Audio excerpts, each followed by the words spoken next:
प्राचीन समय की बात है। एक समुद्र के किनारे एक गुरु अपना आश्रम बनाकर रहा करते थे। हजारों शिष्य उनसे ज्ञान ग्रहण करने के लिए दूर दूर से उनके पास आकर रहते थे। गुरु का ज्ञान देने का तरीका भी बहुत ही अनूठा था। शुरुआत में वो अपने शिष्यों को उपदेशों के माध्यम से ज्ञान देते थे। उसके बाद वो अपने शिष्यों को उस ज्ञान का अनुसरण करने के लिए कहते थे, उस ज्ञान को अपने व्यावहारिक जीवन में उतारने को कहते थे। एक बार उस आश्रम में एक सम्राट अपने बेटे को लेकर पहुंचा। उस सम्राट ने उस गुरु से प्रार्थना की और कहा कि आप मेरे बेटे को अपने आश्रम में रहने दें और अपने तरीके से उसे ज्ञान दें। उसे इस आश्रम में बिल्कुल भी ऐसा नहीं लगना चाहिए कि वो किसी सम्राट का बेटा है। उसे बिल्कुल साधारण शिष्यों की तरह ही ज्ञान देने की कृपा करें। गुरु ने मुस्कुराते हुए कहा कि सम्राट ज्ञान इसी तरीके से लिया जा सकता है। अगर तुम अपने आप को दूसरों से महान समझोगे तो तुम ज्ञान ग्रहण नहीं कर पाओगे। अगर तुम्हें ज्ञान ग्रहण करना है तो तुम्हें दूसरों की तरह अपने आप को साधारण समझना होगा।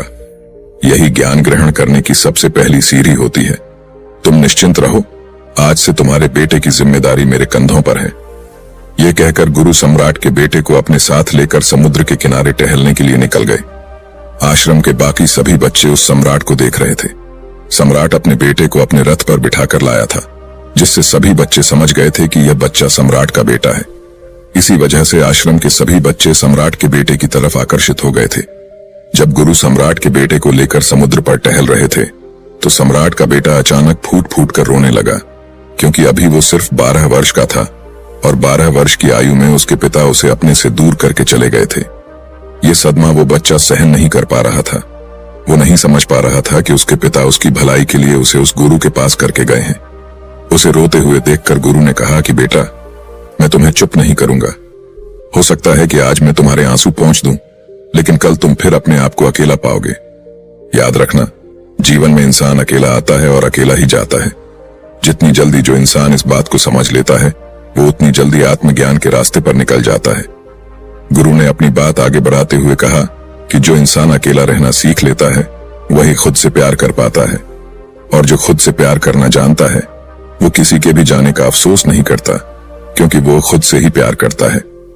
धीरे धीरे तुम आश्रम के माहौल में ढल जाओगे। शुरुआत में तुम्हें समस्या आ सकती है, लेकिन कुछ दिनों के बाद तुम इसे आत्मसात कर लोगे। उसके बाद तुम्हें यही जगह बहुत अच्छी लगने लगेंगी। ये जगह तुम्हें अपने महल जैसी लगने लगेंगी। संध्या हो चली थी। समुद्र के दूसरे छोर पर सूरज छिपने लगा था और अपनी लालिमा पूरे आसमान में बिखेर रहा था। बहुत ही सुंदर दृश्य था और गुरु शिष्य को अपने साथ लेकर आश्रम में वापस लौट आए। उस शिष्य को भी सांत्वना मिली, क्योंकि गुरु की आंखों में एक अभूतपूर्व शांति झलक रही थी। और जब हम किसी एकांतवासी गुरु की आंखों में वो शांति देख लेते हैं तो हमारे हृदय से भी सारा भार हट जाता है। मन एकदम निर्मल हो जाता है। जब सम्राट का बेटा रात्रि का भोजन करने के लिए भोजन कक्ष में पहुंचा तो आसपास के सभी शिष्य उसके पास आने लगे। उन सभी को पता था कि यह सम्राट का बेटा है और अगर हम इससे दोस्ती कर लेते हैं तो उससे हमारा बहुत फायदा होने वाला है। यही सोचकर आश्रम के ज्यादातर शिष्यों ने उसे घेर लिया था। बस कुछ बच्चे जो अकेले रहने का महत्व समझते थे, जो दिखावे में विश्वास नहीं करते थे, वो उस सम्राट के बेटे के पास जाने की बजाय अपना पूरा ध्यान खाने पर लगा रहे थे और एकांत में बैठकर अपना भोजन कर रहे थे। कुछ दिनों के बाद सम्राट के बेटे की आश्रम के ज्यादातर बच्चों के साथ दोस्ती हो गई।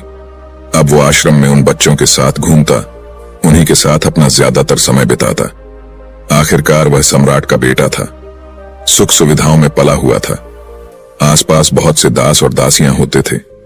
आसपास अपने मित्रों से घिरे होना, वही दिनचर्या उसने इस आश्रम में भी अपना ली थी। ऐसा नहीं था कि गुरु को यह सब पता नहीं था, पर गुरु उसे अलग तरीके से ध्यान देना चाहते थे। बच्चों को ज्ञान आप उपदेश देकर नहीं दे सकते, उन्हें साक्षात्कार कराना होता है। उसके बाद उन्हें वो बात समझ आती है जो आप समझाना चाहते हैं। गुरु को ये बात पता थी कि अगर मैं इसे बोलकर बताऊंगा तो ये कभी समझ नहीं पाएगा। मुझे ऐसे दिखाना होगा, इसे एहसास कराना होगा कि अकेले रहकर तुम अपनी शक्तियों को जान पाओगे। ये सीख देने के लिए गुरु एक दिन उस शिष्य को अपने साथ एक ऊंची चोटी पर ले गए। चोटी पर पहुंचकर गुरु ने उसे शिष्य से कहा कि अब तुम्हारा ज्ञान पूरा हो चुका है, बस एक आखिरी रात तुम्हें यहां पर बितानी होगी। उसके बाद अगले दिन शाम को मैं तुम्हारे राजमहल में तुमको पहुंचा दूंगा। वो बच्चा तो ये सुनकर बहुत खुश हो गया कि अब मैं वापस अपने राजमहल चला जाऊंगा। फिर से मेरे दास और दासियां, सारी भोग की वस्तु ये मेरे पास होंगी। उस शिष्य ने गुरु से पूछा कि गुरुजी, मुझे आज रात आप यहाँ चोटी पर क्यों रहने को कह रहे हैं? आखिर मुझे कौन सा आखिरी ज्ञान यहाँ से मिलेगा? गुरु ने मुस्कुराते हुए कहा कि यहाँ पर चट्टान के पीछे तुम्हें छिपकर बैठना होगा। यहाँ पर रोज रात को एक बाज आता है। बाज को देखना है, बहुत गौर से देखना है, हर गतिविधि देखनी है, और उस बाज को देखने के बाद अगले दिन अगर तुम उस बाज की खूबियां मुझे बता पाए तो मैं तुम्हें तुम्हारे राजमहल वापस भिजवा दूंगा। और हाँ, सुबह आने से पहले एक बात पर और ध्यान देना है। एक चरवाहा यहाँ पर अपनी बकरियों को चराने के लिए आता है। तुम्हें उन बकरियों की गतिविधियां भी देखनी है। याद रखना, बाज की गतिविधि रात को और बकरियों की गतिविधि सुबह। अगर तुम दोनों की गतिविधि ध्यान से देखकर मुझे बता पाए तो तुम इस आश्रम से हमेशा के लिए आजाद हो जाओगे। तुम्हारा ज्ञान पूरा हो जाएगा। मैं तुम्हारे पिता को कह दूंगा कि यह बच्चा हमारे आश्रम का सबसे ज्ञानी बच्चा है। यह कहकर गुरु अपने आश्रम में वापस लौट आए और वो बच्चा वहीं पर उस चट्टान के पीछे रुका हुआ उस बाज का इंतजार करने लगा। काफी वक्त बीत जाने के बाद वहां पर एक बाज अपने बच्चों के साथ पहुंचा।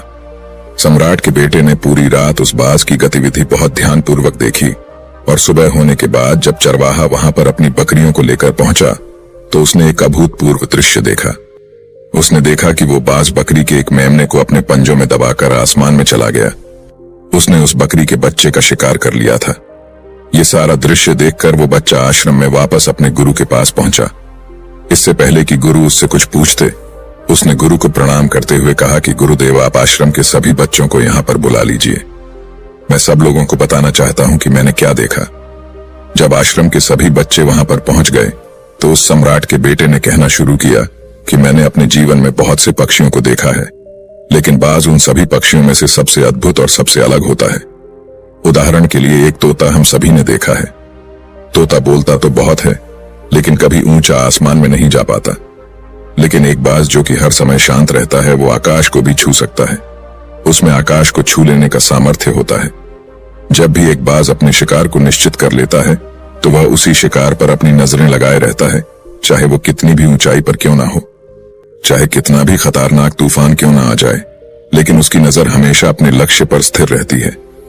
आज सुबह जिस बाज को मैंने देखा, उसने हर बकरी को अपना शिकार नहीं बनाया, बल्कि उस बकरी के झुंड में से उसने उस बकरी के मेमने को अपना शिकार बनाया। पहली बात, उस बाज की तरह हमें भी अपना ध्यान अपने एक ही लक्ष्य पर स्थिर रखना चाहिए, चाहे कितनी भी रुकावट क्यों ना आए। हमें अपना लक्ष्य स्पष्ट दिखाई देना चाहिए, पर पूरी एकाग्रता के साथ ध्यान देना चाहिए। तीसरी बात जो मैंने उस बाज से सीखी और जो हम सभी को सीखनी चाहिए, वह यह है कि बाज कभी भी दूसरे पक्षी के साथ नहीं रहता। वो हमेशा आकाश में अकेला रहता है। इससे हमें यह सीख लेनी चाहिए कि हमें कभी भी छोटी सोच वाले लोगों के साथ नहीं रहना चाहिए। आखिरकार हम भी वही बन जाते हैं जिनके साथ हम रहते हैं।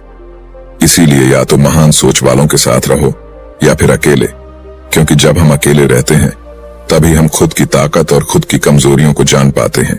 कमजोरियों को जानकर उनको दूर कर सकते हैं और अपनी ताकत को जानकर उसका सही इस्तेमाल कर सकते हैं।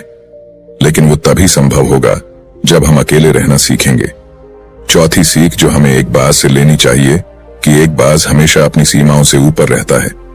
जब तूफान आता है तो हर एक पक्षी अपने घोंसले की तरफ भागता है, खुद को छुपाने की जगह ढूंढता है, लेकिन बाज ऐसा कुछ भी नहीं करता।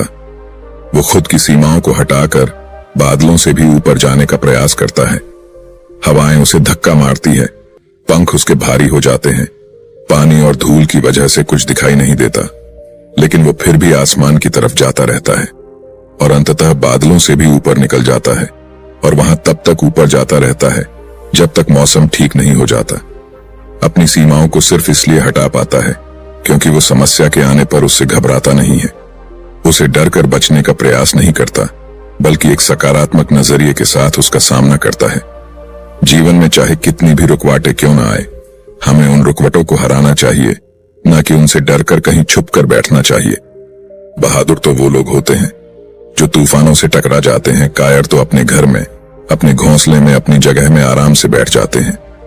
पांचवी बात जो हमें एक बाज से सीखनी चाहिए कि बाज कभी भी अपने घोंसले में घास के कोमल तिनके नहीं रखता। जो तिनके कोमल होते जाते हैं वो उन्हें निकालकर फेंकता रहता है। उसी तरह चाहे कितनी भी आरामदायक जिंदगी आपको मिली हो, लेकिन उस आराम से ऊपर उठकर अपने आलस्य को हटाकर जीवन में मेहनत करते रहना चाहिए। जीवन में पसीना बहाना चाहिए, शारीरिक मेहनत करनी चाहिए। अपने घोंसले से कोमल तिनके उठाकर फेंक दो और आज ही अपने आलस्य को हटाकर निकलो। हर दिन अपने आप को चुनौतियां दो। हर दिन मुश्किलों का सामना करो, क्योंकि वही मुश्किलें तुम्हें मजबूत बनाएंगी। जंगल के राजा शेर को भी झुंड बनाकर शिकार करते हुए देखा जा सकता है, लेकिन बाज हमेशा अकेला शिकार करता है, क्योंकि वो जानता है कि झुंड में रहना हौसला तो देती है मगर साहस छीन लेती है। आदमी को हमेशा अकेले ही आगे जाना होता है। यही कारण होता है कि वो जल, थल और नभ सभी जगहों पर अपने शिकार का परचम लहरा सकता है। बाज की उम्र लगभग 70 साल की होती है, लेकिन 40 साल में ही उसका शरीर पुराना हो जाता है।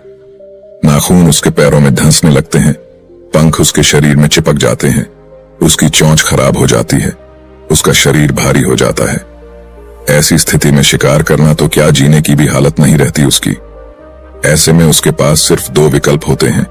पहला, या तो वह खुद की इस अवस्था को स्वीकार कर ले और भूखा प्यासा मर जाए, किसी दूसरे जानवर का शिकार बन जाए, और दूसरा विकल्प यह होता है कि वो 6 महीने एक बहुत ही दर्दनाक प्रक्रिया से गुजरे और खुद को फिर से पहले जैसा मजबूत बना ले।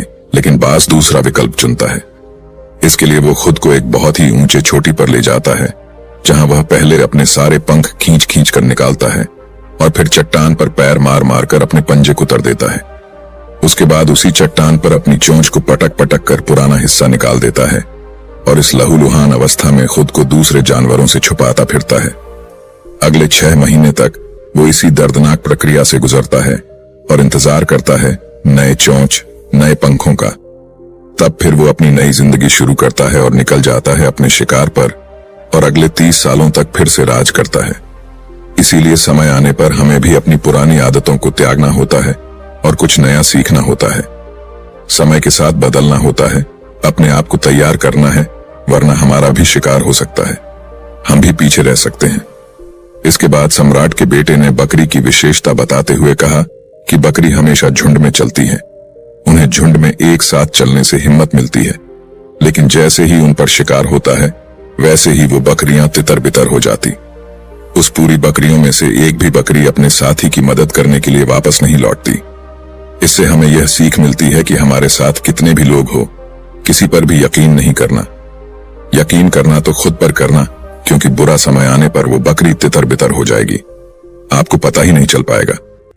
गुरु को प्रणाम करते हुए सम्राट के बेटे ने अपने गुरु से कहा कि गुरुदेव, अगर मुझसे कोई सीख रह गई हो तो कृपया करके आप बताने की कृपा करें। गुरु ने सभी बच्चों को संबोधित करते हुए कहा कि ये सभी बातें जो अभी इस बच्चे ने बताई है सब सही है, लेकिन ये सारी खूबियां आप लोगों में तभी पैदा हो पाएगी जब आप अकेले रहने का अभ्यास करेंगे। आपने देखा होगा कि बाज कभी भी किसी दूसरे पक्षी के साथ नहीं रहता, ना ही किसी के साथ अपनी दोस्ती बनाता। वो आसमान में अकेला रहता है और अकेला रहने की वजह से वो अपनी ताकत और अपनी कमजोरियों को जान पाता है। इसके बाद गुरु ने अपनी बात खत्म करते हुए कहा कि मैं आज रात इस सम्राट के बेटे को इसके राजमहल में पहुंचाने के लिए जा रहा हूं, क्योंकि इसकी सीख यहां पर पूरी हो गई है। और यह कहकर गुरु उस सम्राट के बेटे को राजमहल की तरफ ले जाते हैं। तो दोस्तों, ये थी आज की कहानी।